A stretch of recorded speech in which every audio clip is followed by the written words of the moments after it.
I just got back from a few days off, my first vacation in about 6 years. Yay. And I've been thinking a lot about the power of voices, and I spent the whole ride home from Columbus, Ohio, thinking about that. My mother has a voice that has always been the loudest, figuratively and literally, for my whole life. And I don't blame her for it, she comes from her world and her substance abuse disorder that makes her think and react to things in a certain way. And that had a lot of power over me. Even, as recently as a few years ago.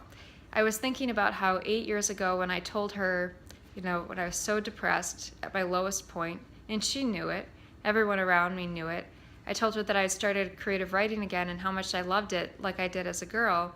And she got visibly annoyed and told me that it was a waste of time to write a book because everyone's doing that and it's unrealistic. So she was always having that kind of reaction, and I don't blame her for that, but I have to acknowledge the really negative impact that has had on me throughout my life. And so I was driving home thinking how different life would have been if I had been listening to more voices of those saying very encouraging things, very supportive things from dreamers and those who believe in the power of hope. Now, I had some people like that in my life, but my mother's voice was always loudest, and so it really turned down the volume of those other people in my life. And I don't really know the extent by which that really held me back, but I know that it did. And it still does to some extent. But I went to this event called the Summit of Greatness, which brings together 1,000 people from all over the US and Europe, and it's super motivational. It's for creators and entrepreneurs and those who, are crazy enough to think that they can do extraordinary things in this world. And it's put on by Lewis Howes, who's an author and creator of an awesome podcast called The School of Greatness. And he also has a series of courses for those to create an awesome grown-up life and unlock your potential. And it was awesome. There were incredible speakers, but I really was most impacted by my fellow conference goers. So of course, part of me, being how I am as an adult child of an alcoholic, thought I might be sitting in a corner the whole time myself, being the weird introvert that I am, because I really don't deserve to be there among people of that caliber. That's what is in my mind, the back of my mind at all times.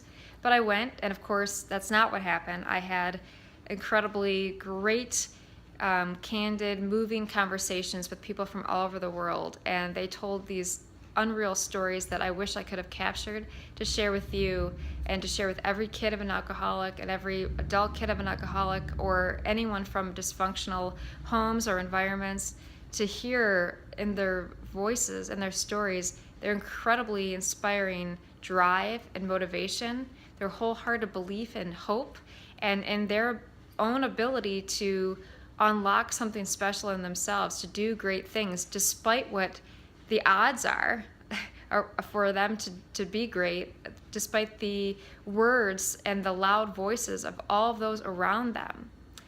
I also met people who had seemingly idyllic childhoods and grown-up lives, who for some reason feel driven to create great products and services, to create organizations that help people, who go to bed at night thinking about that one person they helped and feeling like they received more than they gave versus how much money they made or all the material things that they have or were able to get. They are driven by something bigger than that, and they believe in themselves and in the power to do that. I was so inspired by them and their stories. And there were so many events and activities in which there might be, one or two people kind of standing by themselves, and they were rarely standing alone for very long. People would notice that, even those actively engaged in conversation in another group, and they would immediately go talk to that person, invite them over to their group. These are people who understand the world beyond themselves, who are empathetic, sympathetic, bold. They see things and they believe in the power of their action to do it.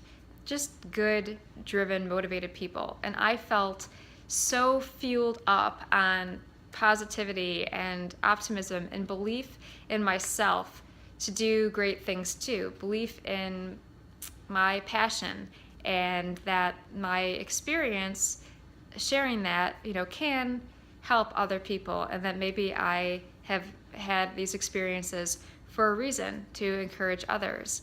And I thought about how important it is for me to turn up the volume on all those people, to spend more time with these types of people, even if it's only through podcasts and through blogs and videos. Maybe that's the only circle that I can create, and that's fine. It's my job to turn up the volume on those people and spend less time listening to the negativity. So I reported back on this experience at the Summit of Greatness, just as I did for you.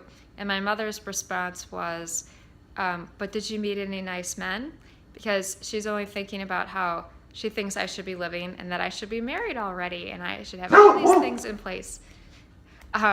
So it's important for me to not spend any time thinking about that, but to focus on my own voice, and giving a microphone to my own voice that has been silenced inside because of my life circumstances, and put the microphone to others around me who can provide those smiles and hugs and encouragement that will motivate me to do bigger things and help me along on my journey of healing and creating the life that little kid me dreamed of.